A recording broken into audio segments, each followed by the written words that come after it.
नमस्कार स्टूडेंट, स्वागत है आपका हमारे YouTube चैनल में। तो आज की इस वीडियो में हम देखेंगे पार्ट 9 वह देश कौन सा है का प्रश्न और उत्तर।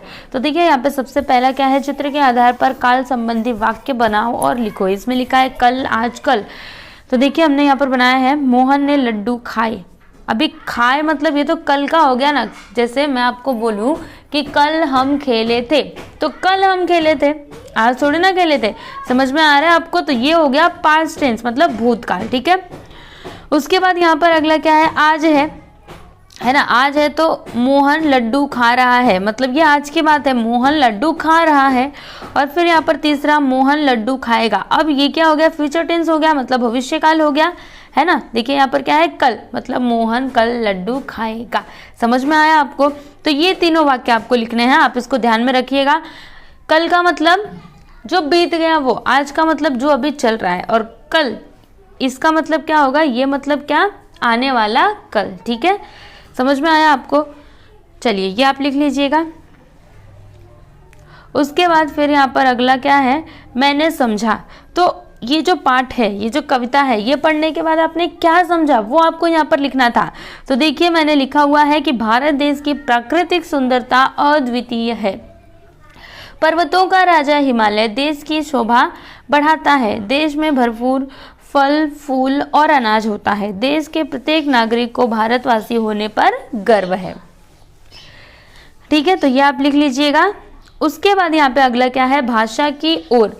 इसमें क्या है, देखिए खेलना इस क्रिया के सकर्मक, अकर्मक, संयुक्त, सहायक और प्रेरणार्थक दोनों रूपों का वाक्यों में प्रयोग करो और लिखो।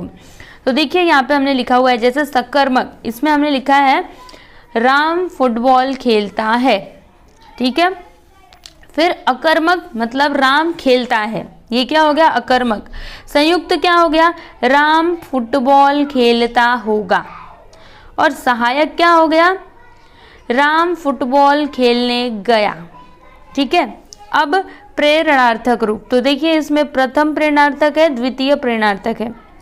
तो प्रथम प्रेरणार्थक में हमने क्या लिखा है, माँ बेटी को खिलाती है। ठीक है, और द्वितीय प्रेरणार्थक में खिलवाना, इसमें हमने क्या लिखा है, पिताजी नौकर द्वारा मुन्ना को खिलवाते हैं। समझ में आया आपको?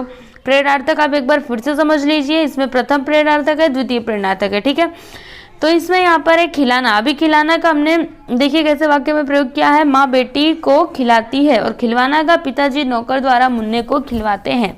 ठीक है, तो ये आपको इसमें लिखना है। उसके बाद यहाँ पर अगला क्या है, देशभक्ति पर आधारित कविता सुनो और सुनाओ। तो ये बच्चों आपको खुद से करना है, आप देशभक्ति पर आधारित कोई कविता सुनिए और फिर सुनाइए। ठीक है, फिर यहाँ पर अगला आ जाता है, बताओ तो सही अपने परिवेश में शांति किस प्रकार स्थापित की जा सकती है। बताइए आप अपने परिवेश में मतलब अपने आसपास कैसे शांति रख सकते हो। तो देखिए इसका उत्तर हमने क्या लिखा है, परिवेश में शांति स्थापित करने के लिए सामूहिक प्रयास करना चाहिए। मतलब सब लोगों को एक साथ मिलकर के इसके लिए प्रयास करना चाहिए। ठीक है, हमें एक दूसरे से भाईचारे का व्यवहार करना चाहिए, हमें दूसरों की मदद करनी चाहिए। इससे क्या होगा, समाज में शांति बनी रहेगी। अब यहाँ पर अगला क्या है, वाचन जगत से। इसमें क्या है कि वैज्ञानिक की जीवनी पढ़ो और उसके आविष्कार लिखो। देखिए यहाँ पर क्या बोल रहा है कि वैज्ञानिक की जीवनी पढ़ो। आप किसी भी वैज्ञानिक की जीवनी पढ़िए, उसके जीवन के बारे में पढ़िए और फिर उसके आविष्कार को लिखिए। ठीक है, तो ये आप खुद से कर लीजिएगा। फिर यहाँ पर अगला है मेरी कलम से। तो इसमें क्या है, क्रमानुसार भारत के राष्ट्रपति प्रधानमंत्री के नाम लिखो। तो देखिए आपको क्या करना है, क्रम से भारत के राष्ट्रपति और प्रधानमंत्री के नाम लिखना है। मतलब जब से हमारा देश आज़ाद हुआ, ठीक है, उसके बाद प्रथम राष्ट्रपति कौन बने, प्रथम प्रधानमंत्री कौन बने, फिर द्वितीय कौन हुए, फिर तीसरे कौन हुए, चौथे कौन हुए, ऐसे आपको लिखना है। ठीक है, तो ये आप खुद से कर सकते हैं। ओके, चलिए नेक्स्ट मैं आपको बता देती हूँ, इस कविता के आधार पर भारत की विविधता एवं विशेषताएं 7-8 वाक्यों में लिखो। तो देखिए यहाँ पर हमने लिखा हुआ है, मैं आपको पढ़ के बता देती हूँ। भारत एक ऐसा देश है जहां पूरे विश्व को विविधता में एकता के दर्शन होते हैं। यहाँ पर जाति, धर्म, समाज, भाषा आदि विविधताएं होने के बावजूद सभी लोगों में भाईचारे की भावना अधिक है। भारतीय संस्कृति का विश्व में कोई मुकाबला नहीं है। यहाँ पृथ्वी, वन, पहाड़ों, वृक्षों, पशुओं, नदियों की पूजा की जाती है। भारत भूमि को माता का दर्जा दिया गया है। गंगा, जमुना, सरस्वती जैसी पावन नदियों को माता का गौरव प्राप्त है। ऐसा सिर्फ भारत देश में ही होता है, जहाँ किसान को पूरा देश अन्नदाता के रूप में देखता है। भारत देश में हर जाति व धर्म के अलग अलग त्यौहार होते हैं, लेकिन सभी धर्मों के लोग इन त्योहारों को एक साथ मिलकर मनाते हैं।